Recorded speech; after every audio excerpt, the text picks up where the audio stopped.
സുഹൃത്തുക്കളെ, tarot love energies എന്ന നമ്മുടെ ഈ ചാനലിൻ്റെ പുതിയൊരു അധ്യായത്തിലേക്ക് ഏവർക്കും സ്വാഗതം.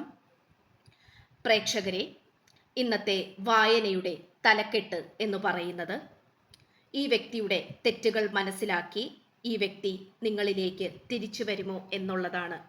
നമ്മുടെ ഇന്നത്തെ വായനയിൽ പോകുന്നതിന് തൊട്ടു മുൻപായി ഒരു അറിയിപ്പുണ്ട്. പേഴ്സണൽ റീഡിങ്ങിന് താല്പര്യമുള്ളവർക്ക് എൻ്റെ വാട്സപ്പ് നമ്പർ ഡിസ്ക്രിപ്ഷൻ ബോക്സിൽ കൊടുത്തിട്ടുണ്ട്. അതിൽ എനിക്ക് വോയിസ് മെസ്സേജോ ടെക്സ്റ്റ് മെസ്സേജോ ആയിട്ട് അയക്കുക. ബാക്കി വിശദാംശങ്ങൾ ഞാൻ അവിടെ പറയുന്നതായിരിക്കും. എല്ലാവരും മനസ്സിലാക്കിയെന്ന് വിശ്വസിക്കുന്നു. നമുക്ക് വായനയിലേക്ക് കടക്കാം. ഈ വ്യക്തി തെറ്റുകൾ മനസ്സിലാക്കിക്കൊണ്ട് നിങ്ങളുടെ അടുത്തേക്ക് തിരിച്ചു വരുമോ എന്നുള്ളതാണ് ഇന്നത്തെ വായനയുടെ തലക്കെട്ട് എന്ന് പറയുന്നത്. തീർച്ചയായും നമുക്കിവിടെ എടുത്തു പറയാൻ സാധിക്കുന്ന ഒരു കാര്യം എന്താണെന്ന് വെച്ചാൽ, ഈ വ്യക്തി ഒരു സമാധാനപരമായിട്ടുള്ള ഒരു അന്തരീക്ഷത്തിലേക്ക് കടന്നു വന്നുകൊണ്ടിരിക്കുകയാണ്. അമിതമായിട്ടുള്ള ദേഷ്യം, വാശി, കോപം, അത്തരത്തിലുള്ള ദുർനടപ്പായ സ്വഭാവങ്ങൾ അല്ലെങ്കിൽ അത്തരത്തിലുള്ള മോശപ്പെട്ട ചിന്താഗതികൾ, അതെല്ലാം ഈ വ്യക്തി പതുക്കെ ഈ വ്യക്തിയുടെ മനസ്സിൽ നിന്നും ചിന്തകളിൽ നിന്നും ശരീരത്തിൽ നിന്നും പുറത്തേക്ക് തള്ളുന്നതായിട്ടാണ് നമുക്കിവിടെ കാണാൻ സാധിക്കുന്നത്. അതുപോലെ ആരോഗ്യം നോക്കാത്ത അവസ്ഥ, സ്വന്തമായി ഒരു കാര്യവും ചെയ്യാതെ വളരെ മടുപ്പോടു കൂടി ഇരിക്കുന്ന ഒരവസ്ഥ, ഒരു കാര്യത്തിനും ഒരു ഊർജവും ഉത്സാഹവും ഉന്മേഷവും ഇല്ലാത്ത അവസ്ഥ, ഒരു പരാജയത്തിൻ്റെ പടുകുഴിയിൽ ഇരിക്കുന്ന പോലെയുള്ള അവസ്ഥ. ഇത്തരം അവസ്ഥകളിൽ നിന്നും മുൻപോട്ട് വരാനാണ് ഇപ്പോൾ ഈ വ്യക്തി ശ്രമിച്ചു കൊണ്ടിരിക്കുന്നത്. അതിൽ തീർച്ചയായിട്ടും നിങ്ങളോട് ചെയ്തു പോയിട്ടുള്ള തെറ്റുകളെക്കുറിച്ചും ഈ വ്യക്തി ഓർക്കുന്നുണ്ട്. നിങ്ങളോട് ചെയ്ത തെറ്റുകളാകാം, നിങ്ങളുടെ സ്നേഹത്തിനോട് ചെയ്ത തെറ്റുകളാകാം, നിങ്ങൾ ഈ വ്യക്തിക്ക് കൊടുത്ത അത്രയും 100% ആത്മാർത്ഥമായിട്ടുള്ള സ്നേഹം ഈ വ്യക്തി തിരിച്ചു തന്നിട്ടില്ലായിരിക്കാം. ഈ വ്യക്തി അതിനെയും സംശയിച്ചിട്ടുണ്ടാകാം. അത്തരത്തിൽ പല രീതിയിലും നിങ്ങളെ വേദനിപ്പിച്ചതായിട്ടും നിങ്ങളെ ഒരുപാട് മോഹിപ്പിച്ചുകൊണ്ട് ദൂരേക്ക് കടന്നു നീങ്ങിയ ഒരു മോശപ്പെട്ട വ്യക്തിയായിട്ടാണ് നമുക്കിവിടെ കാണാൻ സാധിക്കുന്നത്. പക്ഷേ ഈ വ്യക്തി മറ്റൊരു അർത്ഥത്തിൽ പറയുകയാണെങ്കിൽ നല്ലൊരു വ്യക്തിത്വത്തിന് ഉടമ തന്നെയാണ്. പക്ഷേ ഈ വ്യക്തിയുടെ ജീവിത സാഹചര്യമായിരിക്കാം ഈ വ്യക്തിക്ക് വേണ്ടത്ര പരിഗണനയും സ്നേഹവും വാത്സല്യവും അല്ലെങ്കിൽ പ്രാധാന്യവും ലഭിക്കാത്തത് കൊണ്ട് തന്നെ ഈ വ്യക്തിയുടെ കുട്ടിക്കാലത്തിൽ തന്നെ ഈ വ്യക്തിയെ വളരെ മോശപ്പെട്ട വ്യക്തിയാക്കി മാറ്റിയതായിട്ടാണ് നമുക്കിവിടെ കാണാൻ സാധിക്കുന്നത്. വളരെ കർശനമായിട്ടുള്ള ഒരു കുടുംബത്തിലായിരിക്കാം ജനിച്ചു വളർന്നിട്ടുണ്ടാവുന്നത്, അല്ലെങ്കിൽ സ്വന്തം മാതാപിതാക്കളിൽ നിന്നോ വളരെ വേദനയേറിയ ബുദ്ധിമുട്ടുകൾ ഈ വ്യക്തിക്ക് വളരെ ചെറുപ്പത്തിൽ തന്നെ അനുഭവിക്കേണ്ടി വന്നിട്ടുണ്ടാകാം. അതിൻ്റെയൊക്കെ ഒരു ഭാഗമായി ഈ വ്യക്തിക്ക് ആത്മാർത്ഥത എന്താണ്, സത്യസന്ധമായ സ്നേഹം എന്താണ് എന്നുള്ള കാര്യത്തിനെ കുറിച്ച് ഈ വ്യക്തി പ്രാധാന്യം കൊടുക്കുന്നില്ല. ഈ വ്യക്തി ആ ഒരു സാഹചര്യത്തിലെ സന്തോഷം, സുഖം, സമാധാനം, ഇതാണ് ഈ വ്യക്തി എപ്പോഴും നോട്ടമിടുന്നത്. പക്ഷേ ഈ വ്യക്തി ഒരുപാട് പേരെ നോക്കി നിങ്ങളുടെ അടുത്തേക്കാണ് അവസാനം വന്നെത്തുന്നത്. നിങ്ങളിൽ നിന്നും പലതരത്തിലുള്ള നല്ല രീതിയിലുള്ള സ്വഭാവ ഗുണങ്ങൾ ഈ വ്യക്തി പഠിച്ചെടുത്തതായി നമുക്കിവിടെ കാണാം. പക്ഷേ എങ്കിൽ പോലും ഒരു നിർഭാഗ്യമായിട്ടുള്ള ഒരു സന്ദർഭത്തിൽ അല്ലെങ്കിൽ ഒരു ഭാഗ്യമില്ലാത്ത ഒരു മോശപ്പെട്ട സമയത്ത് ഈ വ്യക്തിയുടെ തനി സ്വഭാവം പുറത്തേക്ക് എടുത്തതായിട്ടാണ് നമുക്കിവിടെ കാണാൻ സാധിക്കുന്നത്. നിങ്ങളെയും നിങ്ങളുടെ സ്നേഹത്തെയും നല്ല രീതിയിൽ താഴ്ത്തിക്കെട്ടുന്ന തരത്തിലാണ് ഈ വ്യക്തി എന്തൊക്കെയോ ചെയ്തു കൂട്ടിയിരിക്കുന്നത്. അതുകൊണ്ട് തന്നെ ഇവിടെ 100% നീതി പുലർത്തിയിരിക്കുന്നത് ഈ വായന കണ്ടുകൊണ്ടിരിക്കുന്ന പ്രേക്ഷകരായ നിങ്ങൾ തന്നെയാണ്. അതിന് യാതൊരു സംശയവുമില്ല, തീർച്ച. പക്ഷേ ഈ വ്യക്തി എന്ന് പറയുന്നത് ആത്മാർത്ഥമായ സ്നേഹത്തിൻ്റെ ഇടയിൽ കൂടെ ഈ വ്യക്തി കബളിപ്പിക്കുന്ന രീതിയിലും മറ്റെന്തൊക്കെയോ കാര്യങ്ങൾ പ്രവർത്തിച്ചു. അത് നിങ്ങൾ കൈയോടെ പൊക്കിക്കാണാം. ചോദ്യം ചെയ്യപ്പെട്ടിട്ടുണ്ടാകാം.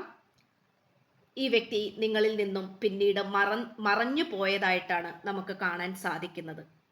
പക്ഷേ ആ മറഞ്ഞു പോകുന്നത്, അല്ലെങ്കിൽ അങ്ങനെ നിങ്ങളിൽ നിന്നും ദൂരേക്ക് അകന്ന് നീങ്ങാൻ ഈ വ്യക്തി ഉദ്ദേശിച്ചത് നിങ്ങളെ തോൽപ്പിക്കണം എന്നുള്ള മനസ്സോട് കൂടിയായിരുന്നു. പക്ഷേ ഈ വ്യക്തിക്ക് മുഴുവനുമായി തെറ്റിപ്പോയി എന്നുള്ളത് തന്നെയാണ് നമുക്കിവിടെ എടുത്തു പറയേണ്ട ഒരു കാര്യമെന്ന് പറയുന്നത്.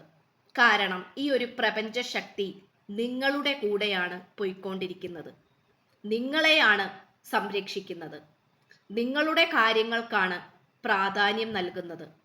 പ്രപഞ്ച ശക്തിയുടെ അനുഗ്രഹം നമുക്കിവിടെ ഉള്ളതായിട്ട് കാണാം. തീർച്ചയായും അതുകൊണ്ട് തന്നെ ഈ വ്യക്തിക്ക് പലതരത്തിലുള്ള പരാജയങ്ങൾ നേരിടേണ്ട സാഹചര്യങ്ങൾ ഉണ്ടായി എന്ന് തന്നെയാണ് നമുക്ക് കണ്ണടച്ച് ഉറപ്പിച്ച് പറയാൻ സാധിക്കും. നിങ്ങളുടെ സാന്നിധ്യം ഇല്ലാതായപ്പോൾ തൊട്ട് തന്നെ ഈ വ്യക്തിയുടെ മോശക്കാലം തുടങ്ങി എന്ന് തന്നെ വേണം നമുക്ക് തീർത്തും പറയാൻ സാധിക്കും.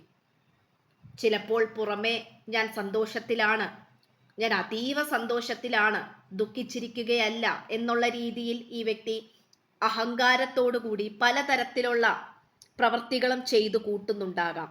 പക്ഷെ അതെല്ലാം താൽക്കാലികം മാത്രമാണ് സുഹൃത്തുക്കളെ. കാരണം ഈ വ്യക്തി നല്ല രീതിയിൽ പെട്ടുകിടക്കുന്ന ഒരു അവസ്ഥയിൽ തന്നെയാണ് ഇവിടെ കാണിക്കുന്നത്. ഈ വ്യക്തിയുടെ കൂടെ നിന്ന് പലവരും ഈ വ്യക്തിയെ ചതിച്ചതായിട്ട് കാണിക്കുന്നുണ്ട്.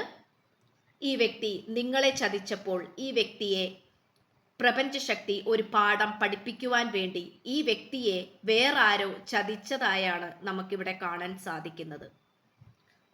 അതുകൊണ്ട് തന്നെ ഈ വ്യക്തിയുടെ ഓരോ തെറ്റുകളും ഈ വ്യക്തി മനസ്സിലാക്കുന്നുണ്ട്, സങ്കടപ്പെടുന്നുണ്ട്, ഒറ്റപ്പെട്ടിരിക്കുന്ന അവസ്ഥയാണ് നമുക്കിവിടെ കാണാൻ സാധിക്കുന്നത്. ഈ വ്യക്തി വിദേശ രാജ്യങ്ങളിലാണെങ്കിൽ നിങ്ങളുടെ അടുത്തേക്ക് എത്രയും പെട്ടെന്ന് തിരിച്ചു വന്ന് മാപ്പ് പറഞ്ഞ് ഈ ഒരു പ്രണയബന്ധം വീണ്ടും തുടങ്ങണം എന്ന് ഈ വ്യക്തി ആഗ്രഹിക്കുന്നു. എന്തോ വീർപ്പുമുട്ടൽ പോലെയാണ് നമുക്കിവിടെ കാണാൻ സാധിക്കുന്നത്. ആരോഗ്യകരമായ പ്രശ്നങ്ങളൊക്കെ ഉണ്ട് ഈ വ്യക്തിക്ക്. അതുകൊണ്ട് തന്നെ ഉറക്കം ശരിയാകുന്നില്ല, ഭക്ഷണം ആഹാര രീതികൾ ശരിയാകുന്നില്ല, പലതരത്തിലുള്ള പ്രശ്നങ്ങളുണ്ട്. പക്ഷേ ഈ വ്യക്തി മനസ്സിലാക്കുന്നത് നിങ്ങൾ എത്രത്തോളം പ്രാധാന്യമുള്ളവരായിരുന്നു, അല്ലെങ്കിൽ നിങ്ങളോട് ചെയ്തത് തെറ്റാണോ ശരിയാണോ എന്നുള്ള ഒരു വിലയിരുത്തലിലേക്ക് ഈ വ്യക്തി വന്നുകൊണ്ടിരിക്കുന്നുണ്ട്. അത്തരത്തിലുള്ള ഒരു കൺക്ലൂഷനിലേക്കാണ് ഈ വ്യക്തി വന്നുകൊണ്ടിരിക്കുന്നത്. അത് തീർത്തും അത്തരത്തിലുള്ളൊരു പരീക്ഷണം ഈ ഒരു പ്രപഞ്ചശക്തി നൽകിയതായിട്ടാണ് നമുക്കിവിടെ കാണാൻ സാധിക്കുന്നത്. അവസാനത്തെ 2 കാർഡ്സ് പറയുന്നത് പോലും ഡെത്ത് കാർഡും ഫൂൾ കാർഡുമാണ്. അതായത് ഈ ഒരു അവസ്ഥ എന്നേക്കുമായി ഇല്ലാണ്ടായി കഴിഞ്ഞാൽ ഈ വ്യക്തിയുമായുള്ള പുതിയ പ്രണയബന്ധം ഇവിടെ തുടങ്ങുകയാണ്. അപ്പോൾ ഈ ഒരു മോശപ്പെട്ട അവസ്ഥകൾ ഇല്ലാണ്ടാകണം. അതിനുവേണ്ടി നിങ്ങൾ ഇനിയും ആ വ്യക്തിയുടെ പുറകെ പോയിട്ട് കാര്യമില്ല. ആ വ്യക്തി തന്നെ ആ വ്യക്തിയുടെ കാര്യങ്ങൾ മനസ്സിലാക്കി നിങ്ങളുടെ അടുത്തേക്ക് തന്നെ തിരിച്ചു വരുന്നതായിട്ടാണ് ഡെത്ത് കാർഡ് ഇവിടെ സൂചിപ്പിക്കുന്നത്. അതാണല്ലോ അതിൻ്റെ ശരിയും. കാരണം നിങ്ങളോട് തെറ്റ് ചെയ്തിട്ടും നിങ്ങളെ പറ്റിച്ചിട്ടുമാണ് ഈ വ്യക്തി ദൂരേക്ക് നടന്നു നീങ്ങിയിട്ടുള്ളത്. അത് പല അനുഭവങ്ങളിലൂടെ ഈ വ്യക്തിയെ മനസ്സിലാക്കി കൊടുത്തു. ഈ ഒരു പ്രപഞ്ചശക്തി അത് കഴിഞ്ഞ് ശേഷമുള്ള ഈ വ്യക്തിയുടെ എല്ലാം മനസ്സിലാക്കിയിട്ടുള്ള വരവാണ്. അതിൽ പലവർക്കും വിവാഹം പറയുന്നുണ്ട്. പലതരത്തിലുള്ള കമ്മിറ്റ്മെന്റുകൾ ഈ വ്യക്തി തരാനുള്ള സാധ്യതകളും കാണിക്കുന്നുണ്ട്. അതുകൊണ്ട് തീർച്ചയായിട്ടും നിങ്ങളുടെ മാനസിക പ്രയാസം ഇവിടെ മാറാൻ പോകുന്നതായിട്ട് കാണിക്കുന്നു. ഇത് പോസിറ്റീവായി നിങ്ങൾ സ്വീകരിക്കുക. കാരണം ഇത് പോസിറ്റീവായിട്ട് സ്വീകരിക്കുമ്പോൾ ഇവിടെ മാനിഫെസ്റ്റേഷൻ സംഭവിച്ച് പലവരുടെയും ജീവിതത്തിൽ അങ്ങനെ അത്ഭുതങ്ങൾ സംഭവിച്ചിട്ടുണ്ട്. അതുകൊണ്ടാണ് ഈ പറയുന്നത്.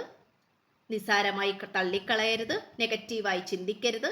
നെഗറ്റീവായി ചിന്തിക്കുന്നവർ ദയവായി ഇത്തരം വീഡിയോസ് കാണാതിരിക്കുക. പൂർണ്ണ വിശ്വാസത്തോടു കൂടിയും സ്പിരിച്വൽ ജേണിയിൽ വിശ്വസിക്കുക, ആ ഒരു ഡിവൈൻ പവറിനെ വിശ്വസിക്കുക. ഈ വ്യക്തി എന്തായാലും നിങ്ങളുടെ അടുത്തേക്ക് വരാനാണ് ആഗ്രഹിക്കുന്നത്. കാരണം നിങ്ങൾക്ക് നീതി ലഭിക്കുക എന്നുള്ളത് യൂണിവേഴ്സ് തീരുമാനിച്ചിരിക്കുന്ന ഒരു കാര്യമാണ്.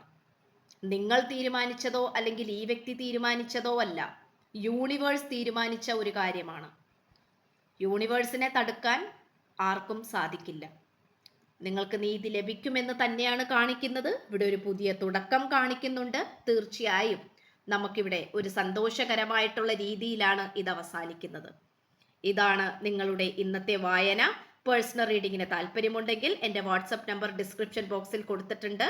എനിക്ക് വാട്സപ്പ് മെസ്സേജോ വോയിസ് മെസ്സേജോ ടെക്സ്റ്റ് മെസ്സേജോ ചെയ്തു കഴിഞ്ഞാൽ ബാക്കി വിശദാംശങ്ങൾ ഞാൻ അവിടെ പറയുന്നതായിരിക്കും.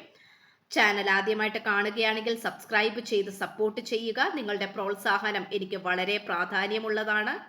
അതുപോലെ പുതിയൊരു അധ്യായത്തിൽ കാണുന്നത് വരേക്കും നന്ദി, നമസ്കാരം. God bless you.